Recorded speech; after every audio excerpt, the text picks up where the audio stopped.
नमस्कार दोस्तों।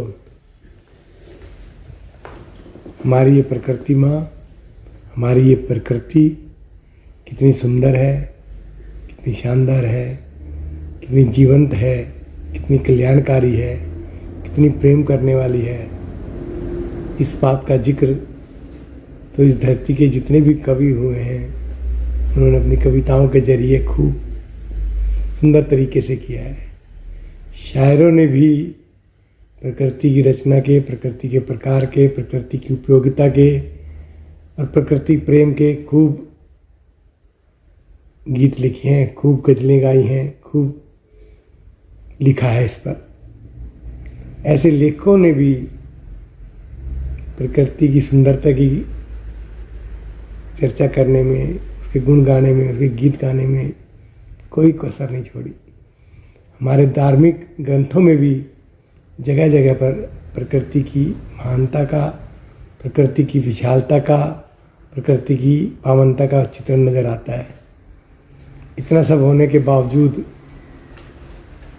आज प्रकृति का क्या हाल है, प्रकृति किधर जा रही है, प्रकृति के साथ क्या हो रहा है, आज इस पर भी चर्चा करने की ज़रूरत है। जहाँ कवियों ने प्रकृति की सुंदरता के गीत गाए, जहाँ शायरों ने इसके लिए गज़लें लिखी, इस पर गज़लें लिखी और प्रेम को एक बहुत ही सुंदर रूप के रूप में इसे प्रस्तुत किया।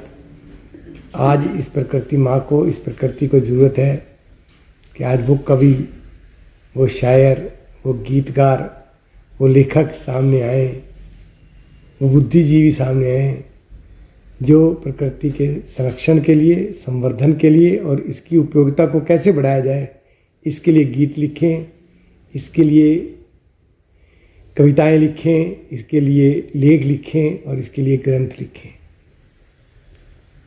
क्योंकि समय समय पर दुनिया बदलती है तो दुनिया का रूप भी बदलना चाहिए, तरीका भी बदलना चाहिए। मेरे ख्याल से आज इस धरती की सबसे बड़ी आवश्यकता है कि हम प्रकृति के बारे में सोचें, समझें, उसको सुंदर उपयोग की कल्पना को चरितार्थ करें ताकि हमारे बच्चे भी उसी का अनुसरण करें, उस पर चलें और इस प्रकृति का सुंदर रूप और उसके सुंदर गुणों का संवर्धन और उपयोग कर सकें।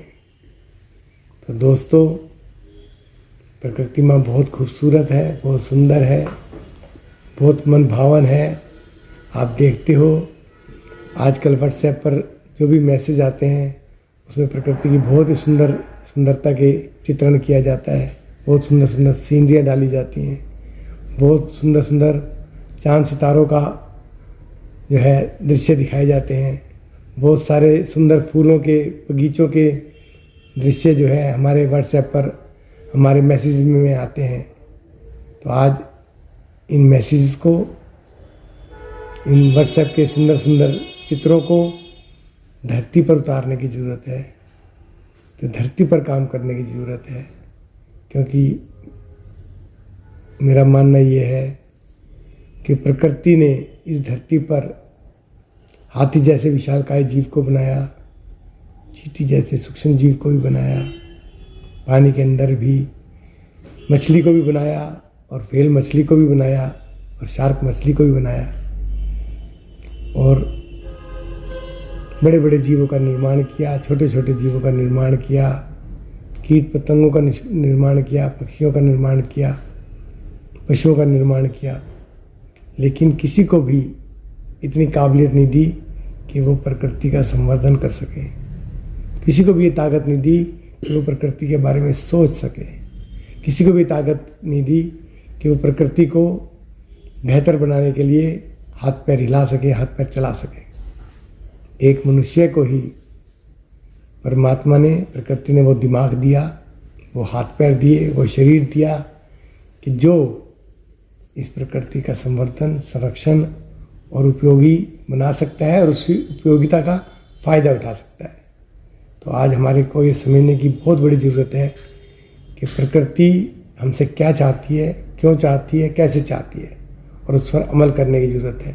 और मुझे पूर्ण विश्वास है कि हमारे युवा इस बात को सोचेंगे, सोच को बदलेंगे और प्रकृति के संवर्धन के लिए, इसके विकास के लिए आगे बढ़कर काम करेंगे। जय प्रकृति माँ।